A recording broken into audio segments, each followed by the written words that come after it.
نبی کریم علیہ الصلوۃ والسلام نے شعبان کی آخری شب جو خطبہ ارشاد فرمایا اور جو استقبال فرمایا اس ماہ مبارک کا، یعنی ماہ رمضان المبارک کا،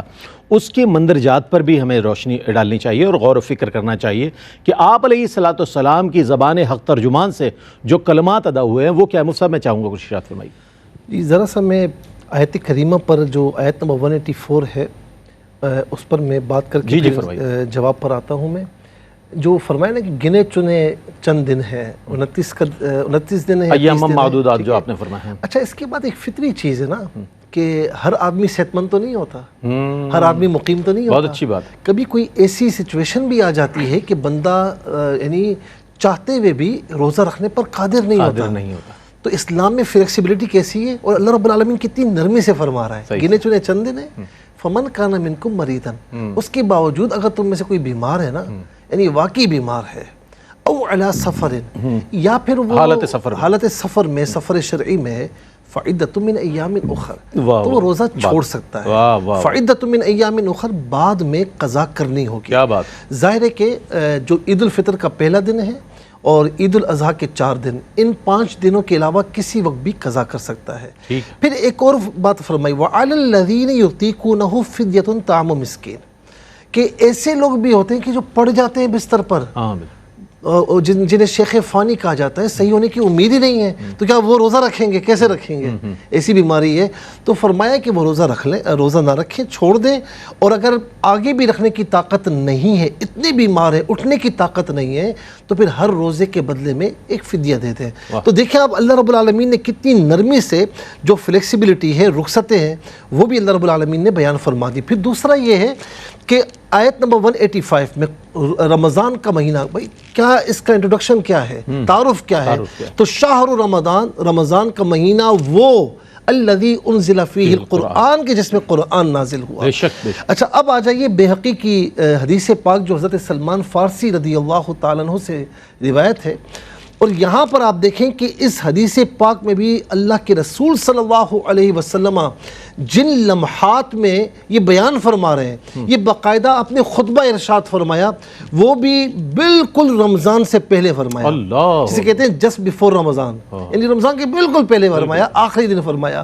کہ اے لوگو، اور قد ازل کے الفاظ ہے، تحقیق تم پر سایہ فگن ہوا ہے،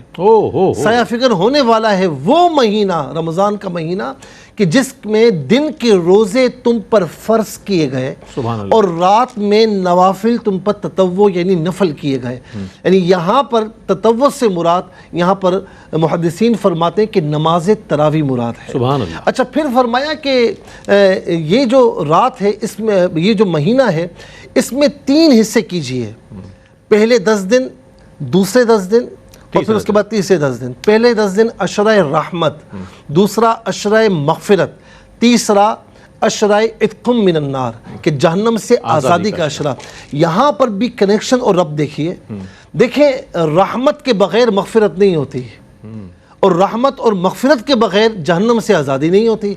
تو سب سے پہلے آپ دیکھیں کہ پہلے عشرے میں رحمت الہی کے امیدوار بن جائیے، جب رحمت الہی آپ کو مل گئی اب مغفرت کی طرف آ جائیے، اور جب اللہ تبارک و تعالیٰ نے آپ کے گناہوں کی مغفرت فرما دی تو نتیجہ کیا ہے؟ جہنم کی آگ سے، جہنم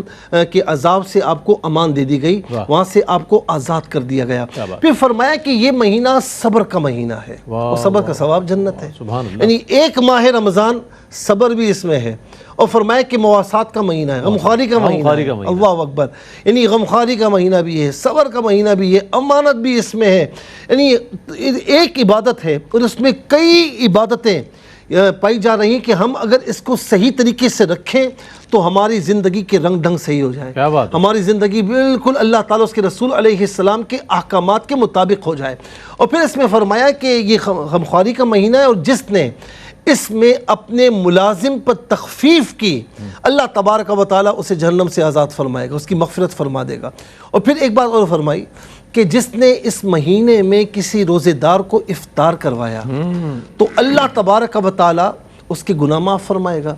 تو صحابہ کرام نے عرض کی، یا رسول اللہ، ہم میں سے ہر شخص اتنی استطاعت نہیں رکھتا کہ وہ پیٹ بھر کر کھانا کھلائے کسی کو، تو فرمایا کہ یہ جو میں نے ثواب بتایا نا، اجر بتایا ہے، یہ اس کے لیے ہے کہ جس نے ایک کھجور یا پانی سے کسی روزے دار کو افطار اللہ کروایا، اکبر، اور جس نے پیٹ بھر کر اللہ تعالیٰ کی بارگاہ میں روزے دار کو افطار کروایا، تو اللہ تعالیٰ روز قیامت اسے میرے حوض کوثر سے سیراب فرمائے گا سبحان اللہ، کہ جس کا پانی پی کر جس سے سیراب ہوگا وہ کبھی پیاسا نہیں ہوگا۔ کیا کہنے